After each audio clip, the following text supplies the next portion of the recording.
The sky above Colony 17 was calm. Too calm. Captain Reed stood on the watchtower staring at the twin moons. One pale, the other blood red. Both full. Both glowing brighter than normal. Something felt wrong. He wasn't alone.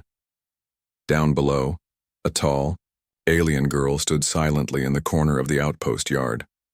Her name was Alara, and she was not like the others.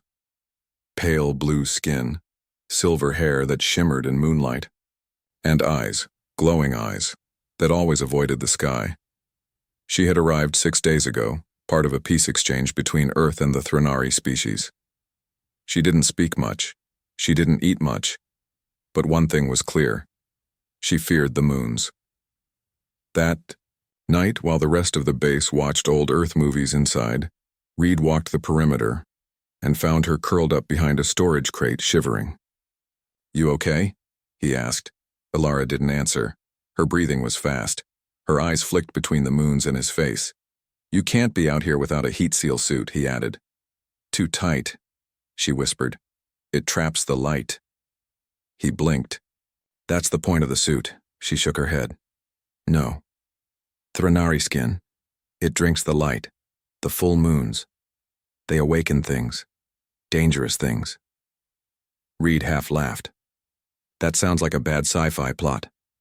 But Alara wasn't joking. Her body trembled harder. Her suit zipped high up to her neck, making her struggle to breathe. She clawed at the collar. "Please," she whispered. "Don't let the moonlight touch my skin."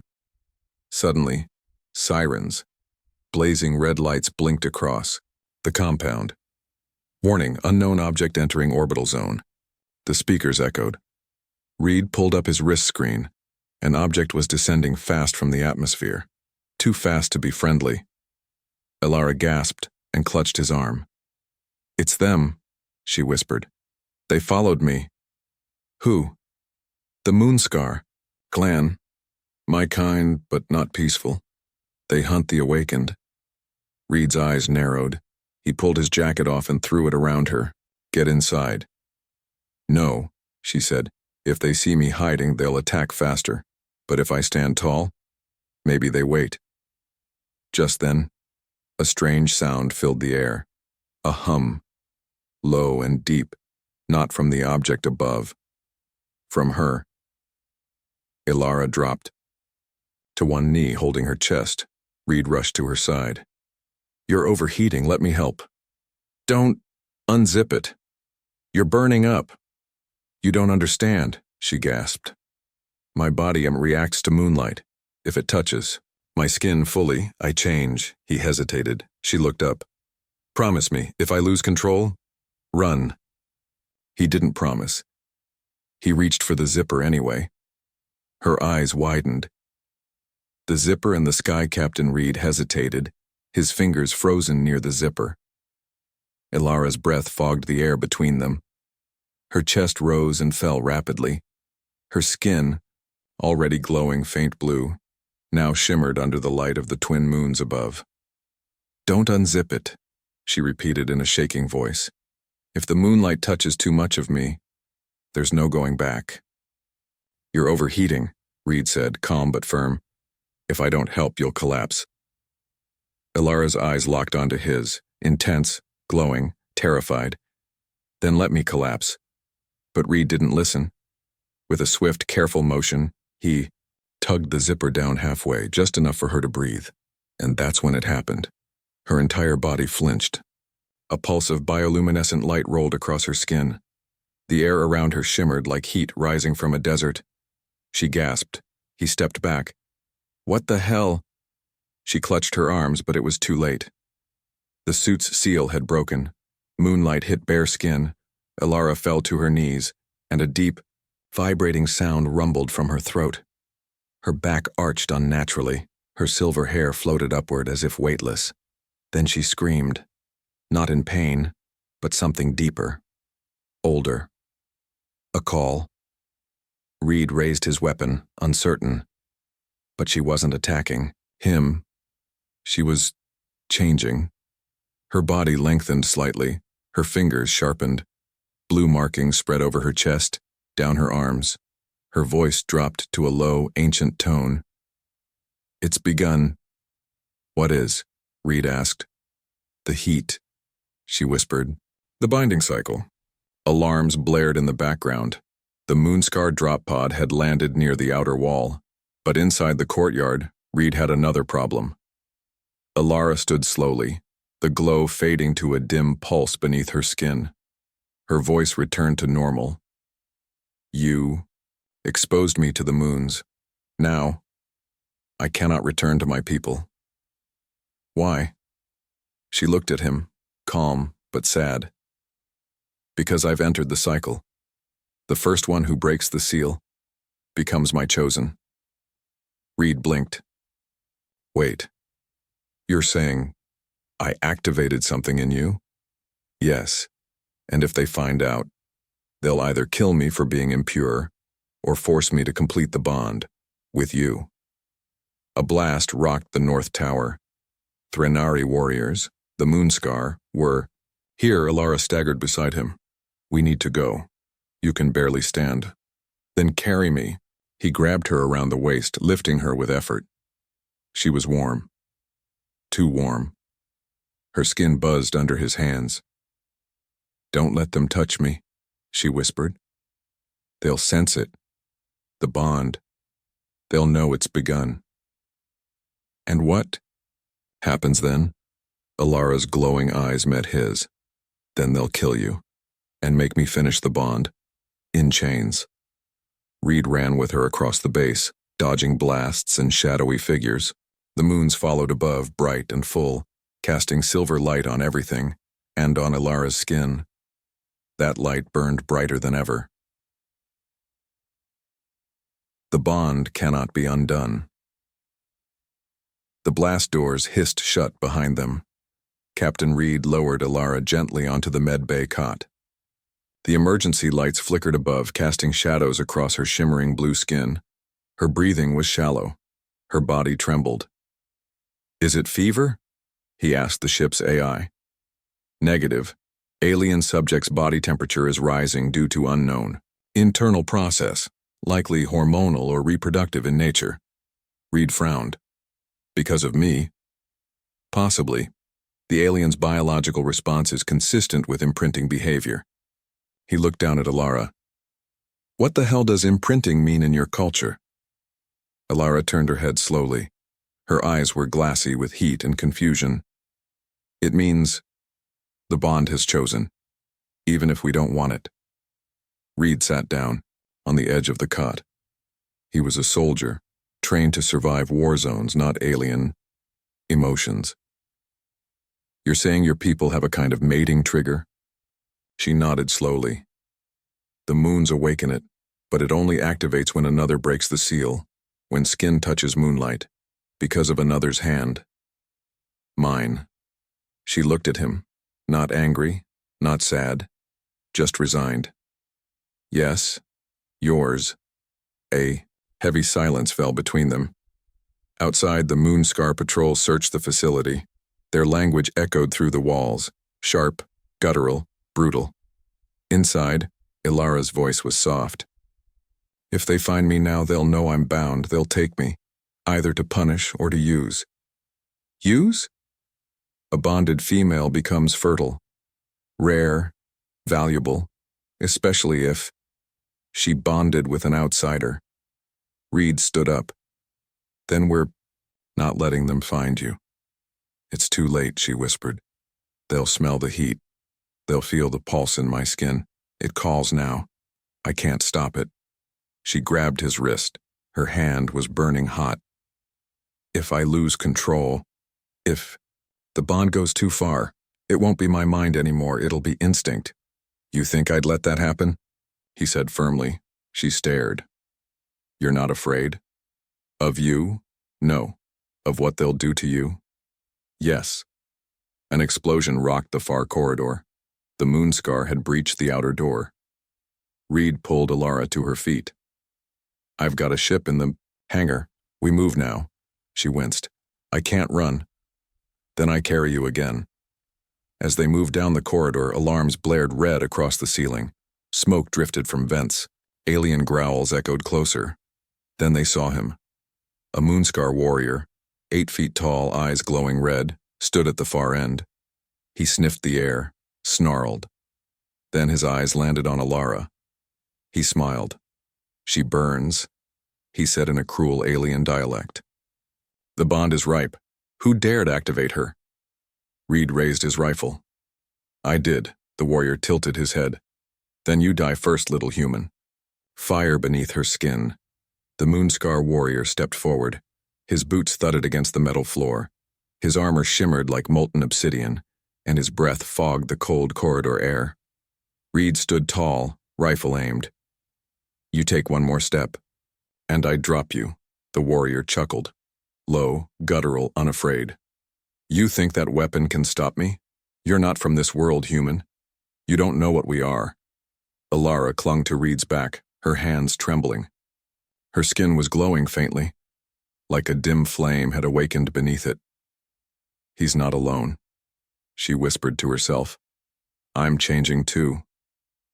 Suddenly, the warrior charged, too fast, too silent. Reed squeezed the trigger. The plasma bolt hit the warrior's chest, but the brute barely flinched. Sparks flew. A snarl escaped his lips. He grabbed Reed and slammed him into the wall. Alara screamed, "Stop!" For a moment, the Moonscar hesitated, because her voice wasn't just hers anymore. It echoed unnaturally, layered with something ancient and powerful. Alara dropped to her knees. Her body arched. Her veins lit up in gold. The bond had ignited. "What's happening to me?" she gasped. The warrior blinked in confusion. "That energy... No, that's not possible." Alara looked up, her eyes now pure silver. Glowing lines spread across her skin like sacred tattoos. "The bond has chosen," she said, "and it burns in me now." She rose, strong, tall, beautiful, and terrifying. Reed, still coughing, looked up at her. She wasn't weak anymore. The warrior lunged at her. Alara caught him midair, one hand around his throat. With a soundless blast of kinetic force, she slammed him into the floor. The corridor shook. He tried to rise, but her foot pinned him down. "Your kind locked me up," she said coldly. "Mocked me, starved me." "But he..." She looked at Reed. He unsealed the fire, and now... She raised her hand, and light surged from her fingers. The warrior's body twitched violently, then went still. Smoke drifted from his armor. He was down. For good. Alara fell back against the wall, breathing hard. Her glow dimmed, but her eyes remained fierce. Reed pulled himself up and walked to her. "You okay?" She nodded slowly. "The bond gave me power, but it's not just strength. It's connected to you. I only had it because you were here." Reed hesitated. "What happens if I leave?" "I don't know," she whispered. "But I don't want to find out." The sound of more footsteps echoed behind them. "They're coming." Reed helped her up.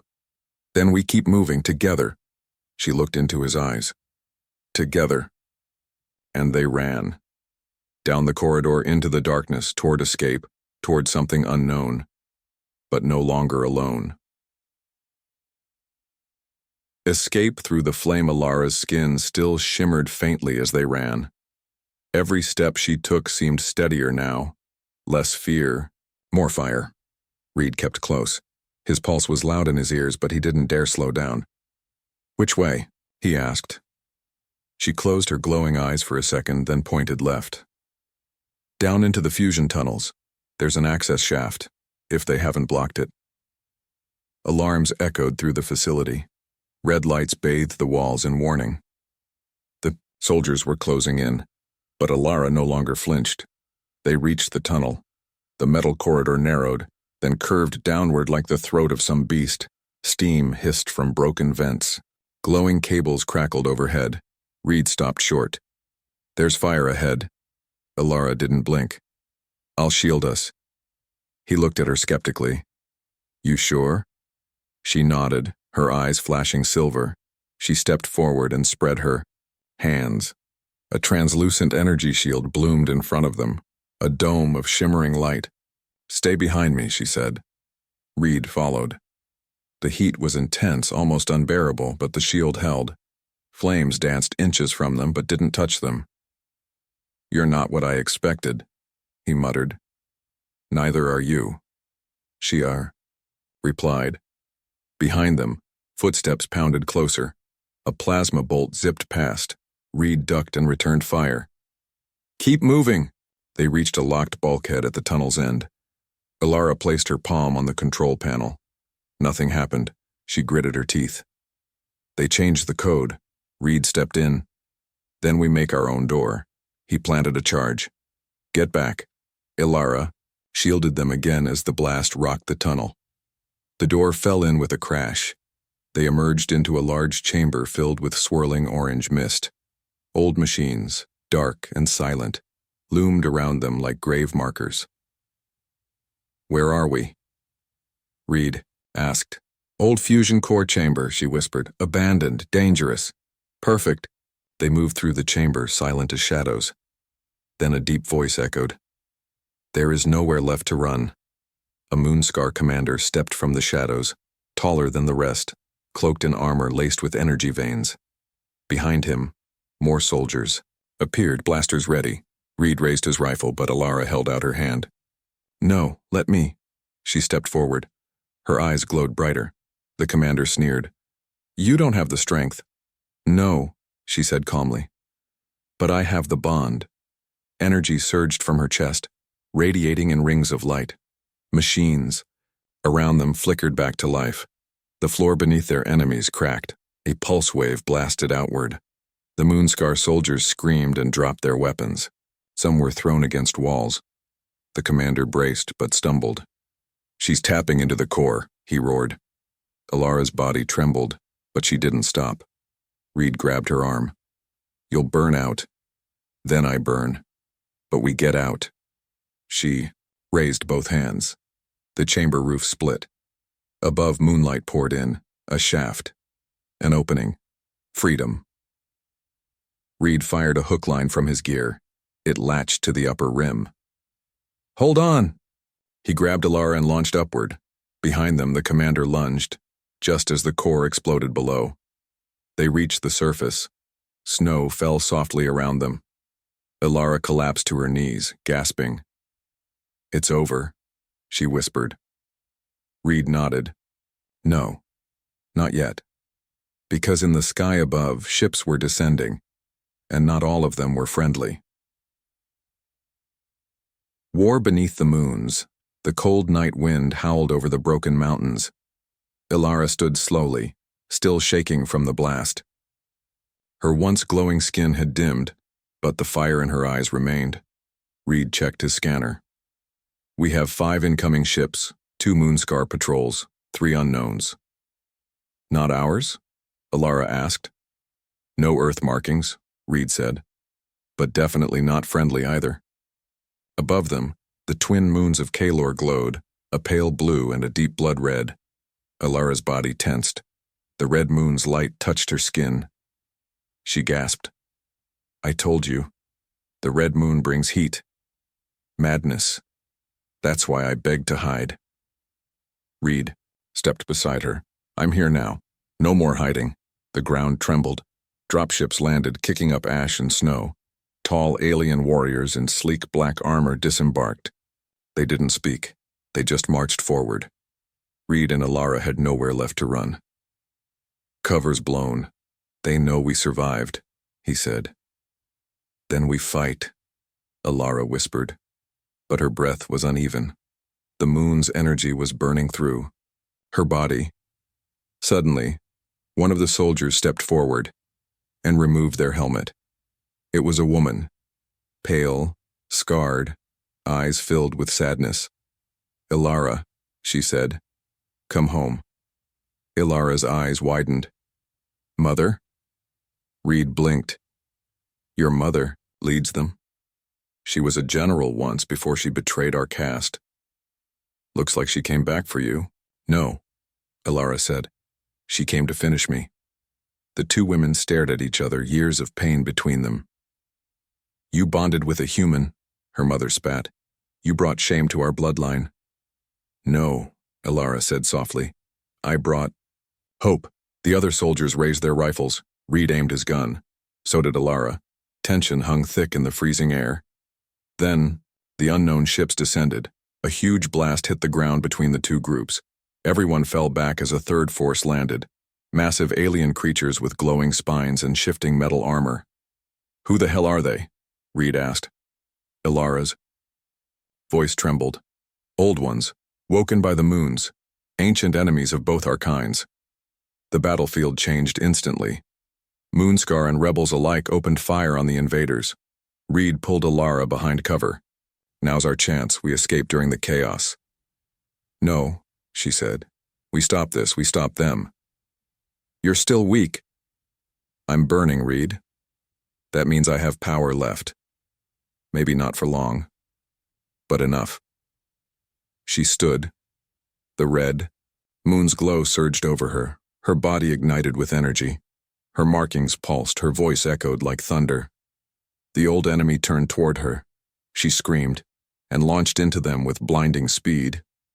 Reed stared, stunned. That's not just a warrior, he whispered. That's a living weapon. Ilara tore through the enemy lines like a comet. Every step she took left fire on the snow. Her hands glowed with pure force. She destroyed machines, split armor, crushed bones. Reed backed her up with sniper shots and explosives covering her flanks. The Moonscar general, Ilara's mother, watched in silence. Then slowly, she nodded and joined the fight. For the first time in a century, mother and daughter fought side by side. By dawn, only silence remained. The battlefield was littered with broken machines and steaming metal. Ilara fell to her knees. Reed rushed to catch her. Hey, don't you dare quit now. She smiled weakly. Still, warm. You're safe now. The moons began to fade, but something else rose in the sky. A massive shadow. No, Reed whispered. What is it? Ilara asked. The high one, the real enemy. She looked up and her eyes widened in fear. We're not done yet. The bond that defied gods. The sky darkened again, but this time, it wasn't from storm clouds or nightfall. It was from the High One's ship. It hovered like a floating mountain blocking the red moon's light. Its engines hummed with ancient, terrifying power. The earth trembled beneath its gravity. Reed held Ilara tightly in his arms. You're hurt. Don't move. It's coming, she whispered. He's coming. The Moonscar general, Ilara's mother, stood near them. Her armor scorched, her pride shattered, yet her eyes glowed with resolve. I ran from that thing once, she said quietly. Not again. The High One descended. He wasn't like the other enemies. No armor, no gun. Just a towering being of light and shadow with eyes like collapsing stars. His voice echoed inside their minds. You are broken things, weak flesh, soft light. Then why are you here? Reed asked, stepping forward. Because she carries the fire, the High One said, pointing at Ilara. And you, human. Carry the match? The alien warrior reached toward them. Reed aimed his weapon. Touch her and I burn your ship down. The High One laughed. You? A mortal? But Ilara stood. Even injured, even shaking, she rose beside Reed. We're not just fire and match, she said. We're a bond. You wouldn't understand. The red moon reappeared from behind the clouds. Its light struck Ilara again, this time not with madness, but clarity. Her skin lit up with a golden glow. Her markings shifted into new patterns, ancient symbols lost to her people. Her mother gasped. That's the mark of the first flame. The High One flinched. Impossible. But Ilara had changed. You wanted to consume me, to use the moons to break my body, she said. But you forgot. I'm not alone anymore. She reached out. Reed took her hand. For a moment, their bond became light. A blinding wave exploded from them, pure energy, stronger than any weapon. The high, one screamed, his form melted, distorted by the blast. His ship trembled above, cracking along its edges. Reed and Alara stood at the center of it all, glowing brighter than the moons. Alara stepped forward. Leave this world. Or burn. The high one, wounded and shaken, retreated. His ship blinked out in silence. Silence returned. The snow began to fall gently again. Reed sat down exhausted. Alara collapsed beside him. Her mother stood over them, speechless. "You've changed everything," she whispered. "No," Alara said. "We changed it." Later, as the stars returned, a crowd of aliens, once enemies, gathered around the human and the alien girl. No more mocking, no more fear, just respect. Reed looked at Alara. "You okay?" She smiled. "You unzipped my suit." "Yeah, that's what started all this." They both laughed. Narrator. Voiceover ending for YouTube. They tried to control her, cage her, break her with tradition and fear. But all it took was one human's touch, one act of warmth, to awaken something divine. And when gods came calling, she didn't kneel, she stood.